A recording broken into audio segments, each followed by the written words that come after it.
நெடுங்கால வாழ்க்கை பயணத்தின் தொடக்க கட்டமே SPM கல்வி. வெற்றிகரமான முடிவோ கவலையளிக்கும் நிலையோ எப்படி இருப்பினும் எதிர்காலம் சிறக்க வாய்ப்புகள் பல காத்திருக்கின்றன. அந்த அறிவுறுத்தலுடன் அடுத்த கட்டமாக செய்ய வேண்டியவை குறித்து ஆலோசனை வழங்கியுள்ளார் மலாயா பல்கலைக்கழக பட்டதாரிகள் நடவடிக்கை குழு கியூமிக்கின் மூத்த உயர்கல்வி ஆலோசகர் கலைவாணன் மூர்த்தி. SPM தேர்வில் எவ்வித முடிவை கொண்டிருந்தாலும் அதை திறந்த மனதுடன் ஏற்பது சிறப்பு என வலியுறுத்திய கலைவாணன் மூர்த்தி, தேர்ச்சியே பெறாதவருக்கும் கூட நல் வாய்ப்புகள் உள்ளதை சுட்டிக்காட்டியுள்ளார். நிறைய விஷயங்கள் பாத்தீங்கன்னா இப்ப அவங்களுடைய ஃபிங்கர் டிப்ஸ்லேயே இருக்கு. அவங்க அதை பத்தி கூகுள் பண்ணி கூட தெரிஞ்சுக்கலாம். நெக்ஸ்ட் இமர்ஜிங் கரியர் இன் 10 years அப்படி சொல்லிட்டு அவங்க தேடினா கூட அவங்களுக்கான அந்த தேடலில் நிறைய விஷயங்கள் தெரிய வரும். என்னென்ன துறைகளில் நிறைய வாய்ப்புகள் இருக்கு.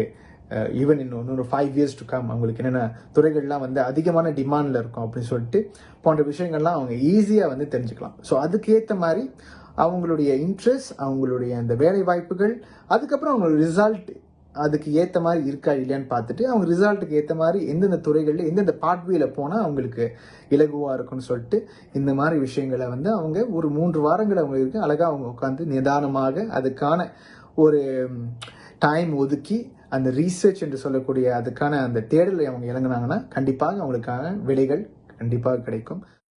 இதனிடையே தொழில்திறன் சார்ந்த கல்வி வாய்ப்புகள் அதிகம் உள்ளதையும் அவர் விவரித்துள்ளார்.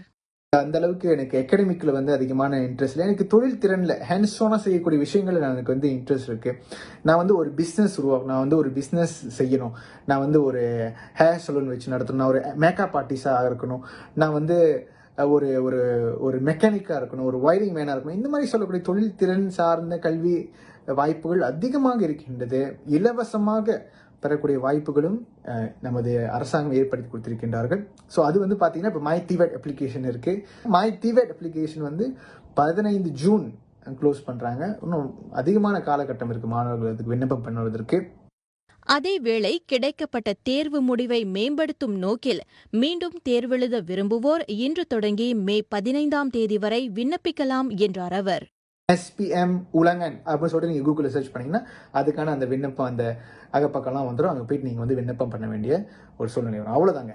ஸோ ஒரு 3 மாதங்கள் அவங்க படித்த பிறகு அதுக்கப்புறம் அவங்க எக்ஸாம் உட்காரலாம். மாணவர்கள் நிதானமாக யோசித்து முடிவெடுக்கும் தருணம் இதுவென வலியுறுத்திய அவர் கல்விசார் ஆலோசனைகளை நாடும்படியும் அறிவுறுத்தியுள்ளார்.